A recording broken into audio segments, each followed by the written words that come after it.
Why did it have to be you first? Mother's cold voice echoed through the silent living room. Her icy gaze fixed on my abdomen left me speechless. My name is Marian. I'm a 25-year-old housewife. My sister Tara is 3 years older than me and has always been Mother's favorite. Until the day I came home to announce my pregnancy, I had hoped my relationship with Mother would improve, even just a little. I believed that the birth of her first grandchild might help heal our long-standing conflicts. When I visited my parents' house with my husband Warner, my sister Tara was the first to greet us. Marian. It's been so long, she welcomed us with her usual cheerful smile. Father was out for work but would be back soon. Mother's face was clearly tense when she first saw me.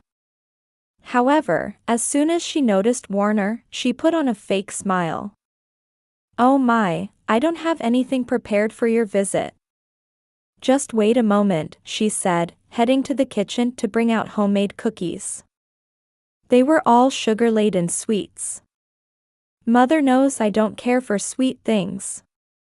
When we announced our marriage, Warner had mentioned he liked sweets, and she remembered this, saying with exaggerated concern, "Oh, that's right, Marian doesn't like sweet things, does she?" I'm sorry, while smiling at my husband. Warner tactfully replied, "Who I'm eating with matters more to me than what I'm eating." Mother just responded with a short "I see" and sat down on the sofa. Once everyone was seated, I took a deep breath. We came today because we have something important to tell you, I began, and Mother's eyes flashed sharply for a moment. Actually, I'm pregnant. A heavy silence fell over the living room. Tara was the first to react, congratulating me with a beaming smile. Marian, congratulations. Meanwhile, Mother's expression grew increasingly dark. Warner stood up and stepped outside to take a work call. Tara headed to the kitchen to make tea. The moment I was alone with Mother, her expression changed completely. Why did it have to be you first? Mother's voice trembled with suppressed anger. Before I could answer, she continued, the first grandchild should have been Tara's. Someone like you. What happened next was completely unexpected. Mother suddenly stood up and kicked me hard in the stomach. The pain was intense, and I couldn't help but scream. Mother, stop. I heard Tara's scream. She had returned from the kitchen and witnessed Mother's assault. Marian. Warner came running in. I remained curled up on the floor, enduring the severe pain. Tara immediately called an ambulance, while Warner supported me and glared at Mother. Mother calmly started making excuses. Why are you making such a fuss? She just bumped into the dresser herself. However, Tara exploded in anger. Mom, I saw you. You kicked Marian in the stomach. As the ambulance sirens approached, I was barely maintaining consciousness. Warner held my hand, whispering, "It's okay, I'm here with you." Tara was crying while restraining Mother. What if something happens to the baby? Tara's scream echoed as the paramedics arrived. As they lifted me onto the stretcher, I could feel Mother's cold stare. In those eyes, I saw concentrated all the hatred she had directed at me over the past 25 years. Tara accompanied me during the ambulance ride to the hospital. Holding my sister's hand, I thought that perhaps it was time to finally end my relationship with Mother. Warner said he would follow in his car and saw us off. In the ambulance, Tara apologized repeatedly. "I'm so sorry, I never noticed." I realized anew how much support my sister had been to me all these years. The ambulance continued its journey to the hospital, bathed in the glow of street lights. Lying in the hospital bed, I recalled memories from my childhood.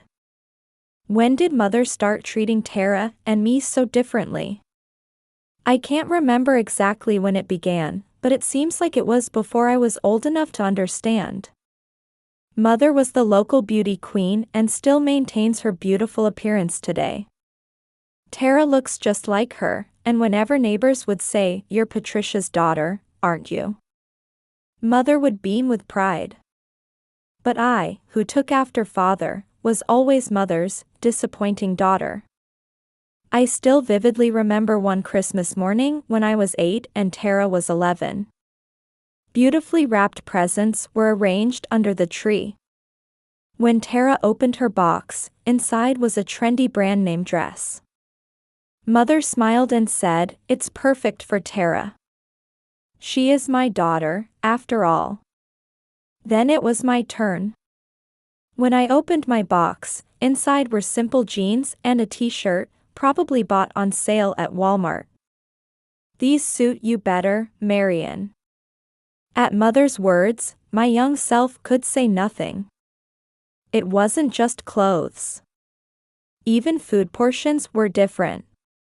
While Mother would urge Tara, "You can eat more, can't you?" offering her homemade desserts, she would restrict my portions, saying, "Marion, if you want to maintain that figure, that should be enough, don't you think?" The gap widened even more during our teenage years. Tara was popular at school and became captain of the cheerleading squad. Mother attended every weekend game, proudly taking pictures of Tara. I joined the track team.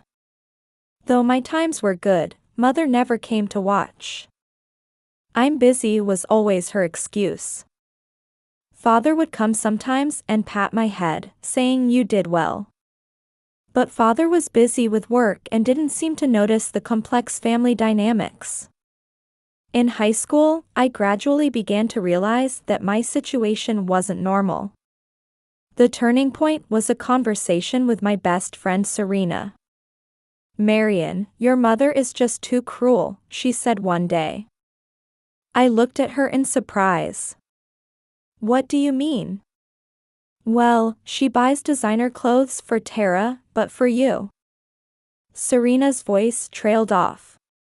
My mother would never discriminate between her children like that. Those words made me understand for the first time that my family wasn't normal.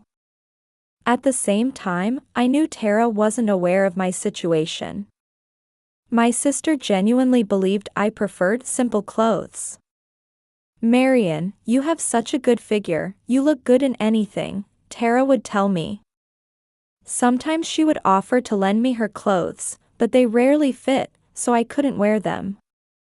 Mother's discriminatory treatment became especially harsh when Tara or father weren't around.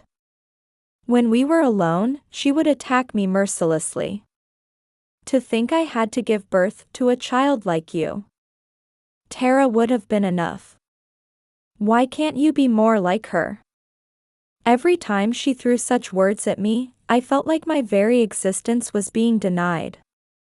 But I knew crying would only invite harsher words, so I desperately held back my tears. My school friends worried about me. On my 16th birthday, Serena and others secretly threw me a party. I didn't get anything from Mother, but the cute makeup set my friends chose for me remains a precious treasure to this day. Around that time, I decided to leave home. I was determined to become independent right after graduating high school.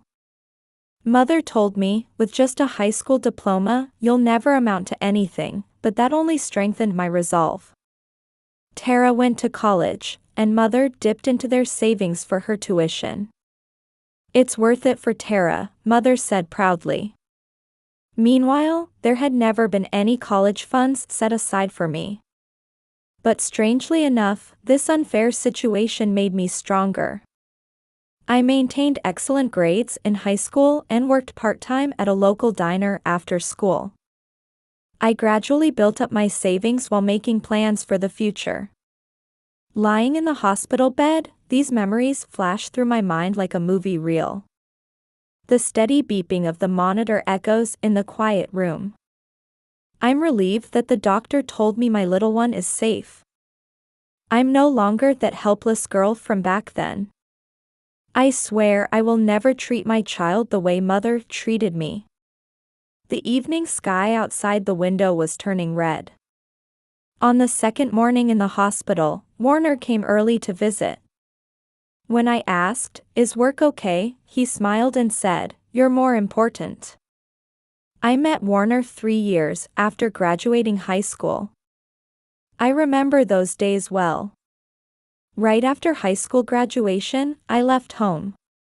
Mother sneered, "You'll be back soon enough," but I vowed never to return. Tara was busy with college and didn't seem to take my leaving home very seriously. The beginning was tough. While continuing my diner job, I also applied for clerical positions at major supermarket chains. When I mentioned I only have a high school diploma in interviews, the interviewer's expression would usually cloud over. Still, I didn't give up and interviewed at over 30 companies. The turning point came during an interview for a customer service position at an IT company. Thanks to the HR manager who said, "We value your experience and motivation more than your education," I got my first office job. That's where I met Warner, a systems engineer. Our first encounter was when he helped me with a printer problem. "You're always here from early morning until late," Warner said to me one day. I answered honestly, "I want to learn as much as I can." For someone with just a high school diploma, this job is a precious opportunity. After that, Warner began stopping by my desk occasionally. We talked over coffee during breaks, and eventually started meeting on weekends too. As my relationship with Warner deepened, I gradually began telling him about my family. The conflict with mother, my relationship with Tara, and father's indifference. When I told him everything, I feared he would distance himself from me. But Warner was different. "No one has the right to deny your life," he said, holding me tightly. For the first time, I felt safe enough to cry. The proposal came in winter of my second year at the company. After the company Christmas party, while walking through the illuminated streets, Warner got down on one knee. To his simple "Will you marry me?" I answered yes, without hesitation. I still vividly remember visiting home after 2 years to announce our engagement. Mother was initially cold, saying no decent man would want a daughter with just a high school education. But when she learned about Warner's career, her attitude changed dramatically. "Oh my, an engineer?" Mother suddenly became friendly. Her behavior made me uncomfortable, but Warner remained calm and responded sincerely to her superficial attitude. Tara was genuinely happy for me. "Marian, I'm so glad," she congratulated me with a bright smile and offered to help with the wedding preparations. Father also unusually expressed his opinion, saying, "He's a good young man." The wedding was small but heartwarming. Mother put on a smile for appearance's sake. She didn't forget to whisper in my ear at the reception, "I don't think this will work out," but I no longer had the capacity to be hurt by her words. Our new life gave me my first experience of the normal family. Warner's parents welcomed me warmly like their own daughter. My mother-in-law would always give me gentle advice when I was cooking. "Your dinners are really delicious," she would praise me with genuine words. Work was going well too. Using my customer service experience, I was even put in charge of training new employees. My high school education was no longer holding me back. About a year after marriage, I discovered I was pregnant. Warner jumped for joy and immediately told his parents. My in-laws were overjoyed and quickly brought over baby item catalogs. However, I hesitated to tell my family. If Mother found out, I knew she would say something. Still, a small part of me hoped that the baby might change my relationship with her. That hope lingered in a corner of my heart. "I'll go with you," Warner said. We contacted Tara beforehand and set the date. That day now feels like a nightmare as I lie here in this hospital bed. The faint fragrance from the bouquet Warner left in the hospital room drifts over. His words, "It's our turn now," touched my heart deeply. Regardless of mother, I have my loving husband and our baby who will arrive soon. That's a happiness no one can take away. "Ma'am, it's time for rounds," the nurse's voice brought me back to reality. As the monitor continued its quiet beeping, I let out a deep sigh. The choices ahead won't be easy. But there's no going back now. There's a small fracture in the bone, but fortunately, there's no effect on the fetus. Everyone in the hospital room breathed a sigh of relief at the doctor's words. Tara squeezed my hand tightly, and Warner nodded deeply. However, the relief didn't last long. The door opened, and Father entered with Mother. "Marion." There was clear distress in Father's voice. "Tara called us." "Is it true? Did you?" Mother maintained her usual attitude, starting to make excuses. "Oh, what are you talking about? Marion just bumped into the dresser herself." But Tara stood up. "That's enough." My sister's voice echoed through the hospital room. "I saw it. I saw you kick Marion in the stomach, Mom." The color drained from Father's face. "It can't be." At that moment, there was an unexpected visitor. The hospital's social worker. "May I speak with you?" Though the tone was gentle, there was strong determination in those eyes. Mother suddenly broke down crying. "I'm being made the villain. Everyone's ganging up on me." However, no one was moved by Mother's performance. The social worker calmly but firmly sorted out the situation.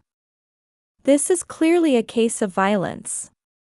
Considering the victim is pregnant, it will be treated as a more serious matter." Mother's expression froze at those words. "I can report this to the police," the social worker continued. "However, if you'd like time to discuss this as a family." Tara spoke up. "Marion, let's tell everything now." I took a deep breath. Yes, there's no need to hide anymore. It was time to talk about all the mistreatment I had endured from Mother over the past 25 years. "Dad," I began with a trembling voice. "I've been enduring this all along." And I started talking. The discriminatory treatment since childhood, the days of being looked down upon, the countless heartless words. How Mother would play the loving mother when she was with Tara, but completely change when alone with me. "Marion." Father's voice was shaking. "Why didn't you tell me before?" "I couldn't," I wiped my tears. "Mom always acted like a good mother in front of you and Tara. I thought no one would believe me." Tara covered her face with both hands. "I'm sorry, Marion. I never noticed." At this point, Mother suddenly stood up and screamed. "Is it my fault? It's because she was ugly and useless. Tara was beautiful and excellent like me, but she..." "Shut up." Father's voice cut off Mother's screams. It was the first time I'd heard my usually mild-mannered father use such a tone. "You are unfit to be a mother," Father's words were heavy. "I won't let you hurt Marion anymore." The social worker quietly began speaking. "In this situation, I recommend applying for a restraining order. Also, counseling." Mother suddenly lunged at my bed. "You ungrateful child. After I raised you." Warner and Father quickly restrained Mother. Nurses rushed in, and the hospital room was temporarily in chaos. That evening, Father announced his decision to divorce Mother. "Marion, I'm so sorry. I should have noticed." The police began investigating Mother, and a restraining order was issued. Mother went to stay with relatives, but she continued sending persistent messages saying she would never forgive me. Tara visited my hospital room every day. This time, I'll properly watch over Marion's new life. During my hospital stay, Warner's parents visited frequently. My mother-in-law would bring homemade soup and say, "You're our precious daughter." On the day of my discharge, my doctor placed a hand on my belly and said, "The baby is healthy. They'll surely grow up to be strong." As we left the hospital, the soft spring sunlight enveloped us. Warner pushed my wheelchair, with Tara and Father walking on either side. That's when I first realized this was my new family formation. Mother was gone, but for the first time, I felt the true warmth of family. Before getting into the car, Father hugged me. "From now on, let's live as true parent and child." I nodded. The long winter was over, and a new season was beginning. "Marion, just one more push." I gathered all my strength at the doctor's voice echoing through the delivery room. After 16 hours of labor, our child was finally about to be born. I can see the baby's head. Warner squeezed my hand tightly. Tara was crying while rubbing my back. Then, a strong cry filled the room. "It's a girl. She's a very healthy baby." Tears welled up in my eyes as the nurse showed me this tiny life. Her small red face, her tightly clenched fists. "Nikki," I whispered. It was the name Warner and I had chosen earlier. Father was the first to see the baby in the waiting room. "She looks just like you did when you were born," he said with tears in his eyes. 3 months have passed since then. The last contact with Mother was a voice message she sent while I was in the hospital. "I'll never forgive you. You made me lose everything." I heard she moved to another state after that. I probably won't see her again. Still, sometimes when I wake up in the middle of the night, I think about her. Not with hatred or anger, but as a woman who somehow lost her way and her ability to love. "Marion, I think Nikki's awake. It's feeding time." Tara brought the baby to me. My sister moved to an apartment nearby and visits almost every day. "Hey, Marion," Tara smiled gently. "Nikki has the same colored eyes as you." Indeed, Nikki's eyes are brown like mine. But her smile is just like Warner's. Father recently decided to take early retirement. His reason was, "I want to watch my granddaughter grow up." He comes every weekend to check on Nikki and holds her for hours. "Marion," Father said to me one day with a serious expression. "You've done so well. You've become a wonderful mother." Those words brought tears to my eyes.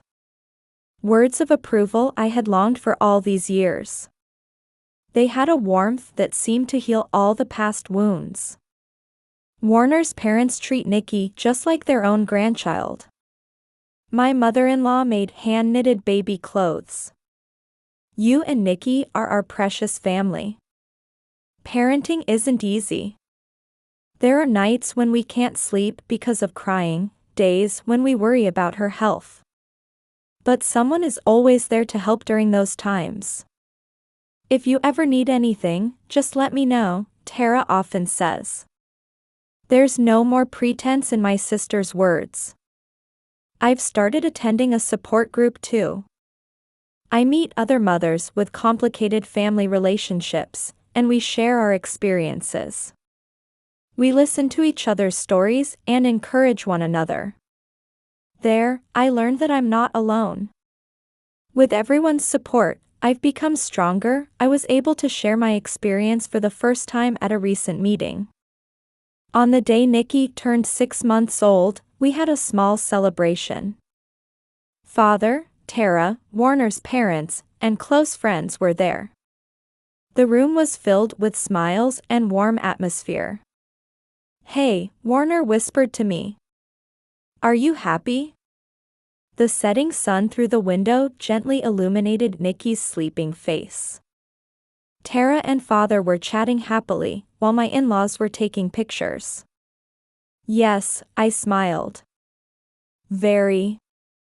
I won't let any dark shadows fall on this child's life. I won't repeat the mistakes Mother made. I'll give Nikki unconditional love."